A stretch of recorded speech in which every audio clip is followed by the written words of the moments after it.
গোপালগঞ্জের 3টে আসনে শেখ হাসিনাই পাবে। আমি লিখে দিলাম, বিএনপির বাপের ক্ষমতা নাই, জামাতের 14 গোষ্ঠীর ক্ষমতা নাই। গোপালগঞ্জের 3টে আসন শেখ হাসিনার থেকে নেওয়ার মতো শক্তি এই পৃথিবীতে জন্ম হয় নাই। এই সরকারকে পদত্যাগ করতে বাধ্য করাবো।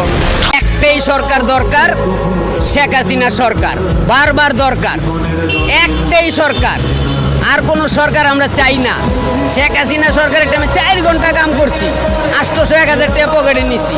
এখন 9 ঘন্টা কাম কইরা 300 টাকা পকেটে নিতে পারি না। নাইলে গন্যা দেখেন পকেটে কয় টাকা আছে। এই যে সকালে বাইরেছি 400 টাকা পকেটে নাই। বাল বাচ্চা কি খাইব? 15,000 টাকা ঋণ।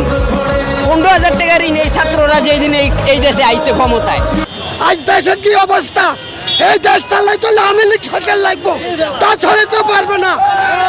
সত্যি কথা, এখনো ভোট নিয়ে দেখেন 60% আমরা যারা দিন মজুরি খাইতে আওয়ামী লীগ সাপোর্ট করে দিচ্ছে। আমাদের কেউ কিছু দেয় না, আমরা আওয়ামী লীগ চাই এই দেশে।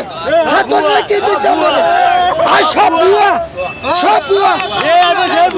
আওয়ামী লীগ সন্ত্রাস করছে, এখন সন্ত্রাস হচ্ছে না, চাঁদাবাজি হচ্ছে না দেশে, আরো বেশি হচ্ছে, আরো বেশি হচ্ছে, আরো বেশি হচ্ছে।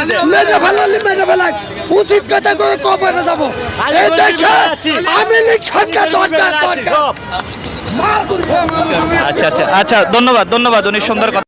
আপনি যদি আমাদের নিরাপত্তা না দিতে পারেন তাহলে আপনার ওখানে বসার অধিকার নেই। আপনি অবিলম্বে পদত্যাগ করতে হবে। আমরা স্বাধীন, আসলে আমরা স্বাধীন না।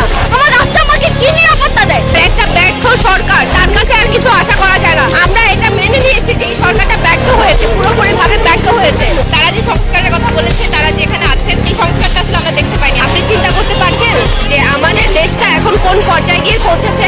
আমরা যখন ছাত্র আন্দোলন করলাম তখন নতুন একটা রাষ্ট্রের স্বপ্ন দেখেছিলাম। সেই রাষ্ট্রটা নতুন রাষ্ট্র হয়েছে, একটা সম্ভাবনার রাষ্ট্র ছিল। আমরা সেখানে মনে করেছিলাম যে আমরা স্বাধীন, আসলে আমরা স্বাধীন না। এখনকার যে সরকার, তারা ব্যর্থ হয়েছে। যে জাহাঙ্গীর, সে ব্যর্থ হয়েছেন, তার পদত্যাগ দাবি করছি। এবং যে শিশুটি খারাপ স্পর্শের শিকার হয়েছে, তার যাতে সুষ্ঠু বিচার পায়, সেই জন্য আমরা সবাই আজকে লাঠি আন্দোলন করেছি।